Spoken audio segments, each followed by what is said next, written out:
Hi guys, and welcome back to my channel. For breakfast I am making blueberry muffins. I got the recipe from Sally's Baking Addiction. I'm going to post the link to the recipe in the description box below. So I started by preheating the oven to 425 degrees and mixing the dry ingredients together, and now I'm going to mix together some room temperature butter and some sugars. So it's going to take about 3 to 4 minutes to cream the butter. I'm scraping the sides here, and I will be adding 1 egg at a time, beating it well after each addition. Next, I'm going to add in some yogurt and some vanilla, and I'm going to mix this on low speed until combined. And now with the mixer running low, I'm going to add the dry ingredients and milk into the wet ingredients and beat until no flour pockets remain.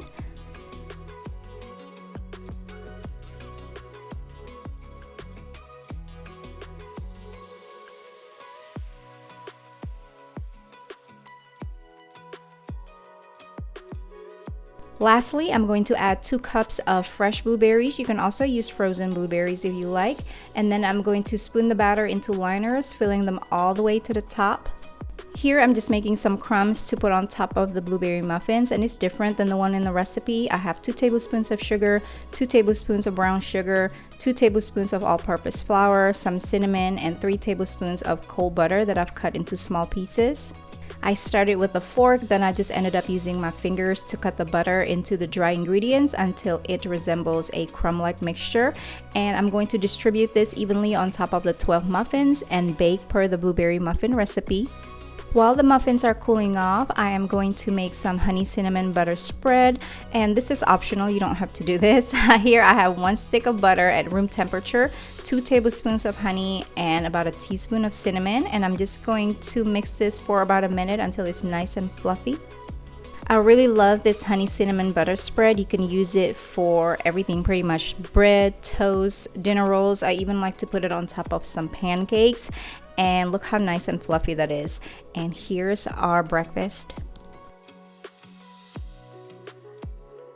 For our smoothies today, into a blender you're going to add 1 cup of milk of choice. I just used some almond milk, a half a cup of frozen cauliflower, 1 frozen banana, a half a cup of frozen strawberries, and 1 cup of frozen mango, and we're going to blend this until smooth.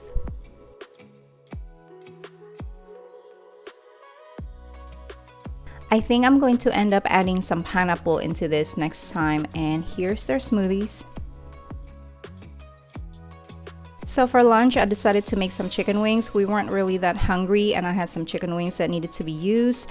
So you're going to start by preheating the oven to 400 degrees, and into a large bowl, you're going to add 3 pounds of chicken wings, 3 tablespoons of oil, 2 teaspoons each of salt and garlic powder, 1 teaspoon each of ginger powder and black pepper, and then you're going to also add 1 tablespoon of sugar. Toss to combine, add to a baking rack, and bake for 20 minutes. Flip, then bake again for 25 minutes. So while the chicken wings are cooking, I'm just going to go ahead and make some teriyaki sauce. I'm going to post a link to my recipe in the description box, but feel free to use whatever teriyaki sauce that you like. Once the chicken wings are done, you're going to add them into a large bowl and add the sauce. Be sure to reserve some sauce for dipping, and I'm going to garnish this with some sesame seeds and sliced green onion. Serve this with some crunchy veggies like cucumbers, carrots, or bell peppers, and look how good that looks. And here's our lunch. For dinner, I'm making some steak with udon noodles. So I placed the steak in the freezer for about 15 minutes, and here I'm just going to slice it very thinly. And to the steak, I'm going to add 1 teaspoon of baking soda, 2 tablespoons of cornstarch, 2 tablespoons of soy sauce, and 1 tablespoon of Chinese cooking wine. And we're just going to toss this together and set it to the side while we prepare the rest of the ingredients.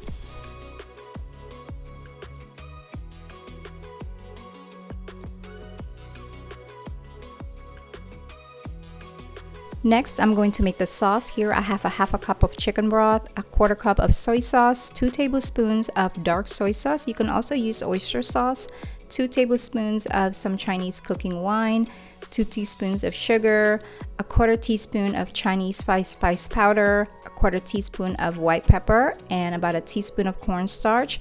You're going to whisk the ingredients until the cornstarch dissolves and set aside.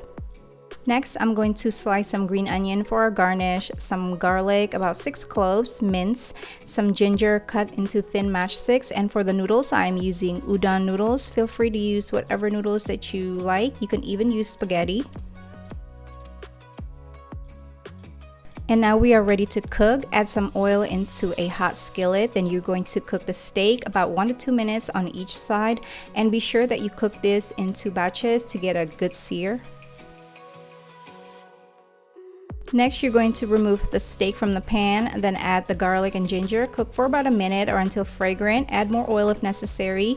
And here I'm just adding my veggies. I like to use veggies that don't need to be cut. So here I have mushroom and some snow peas. Cook this for a few minutes. Now you're going to add your noodles and the sauce. If you ended up making this with udon noodles, make sure that you lower your heat and gently loosen the noodles. You don't want to be so rough with them and cut them.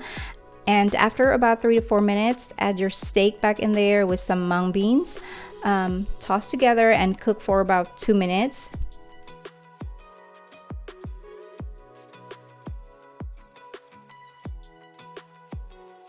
And now you're just going to add this to your serving dish and drizzle with 1 teaspoon of sesame oil on top and some sliced green onion.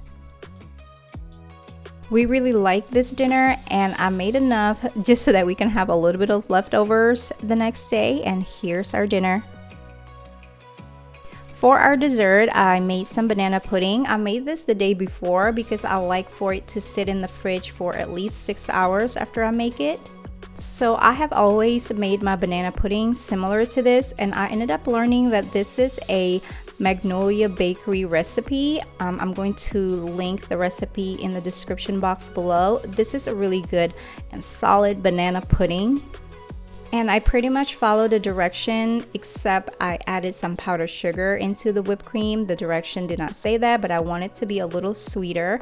So here I'm just whipping up the heavy cream with some powdered sugar and vanilla to make our whipped cream. And now I'm going to add our pudding mix into the whipped cream and fold this gently until you no longer see any traces of the pudding.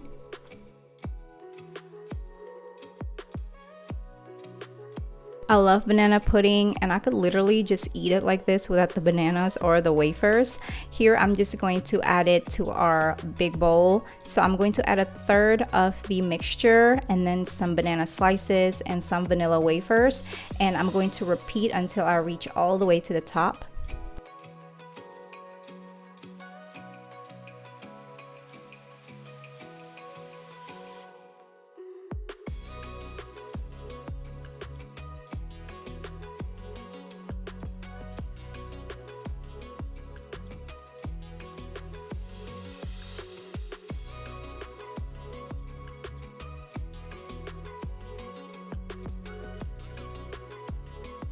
And now you want to make sure that you refrigerate this for at least 6 hours. It just tastes better that way. And that's it. This was our dessert. And I hope you guys have enjoyed this video. I will see you next time. Bye.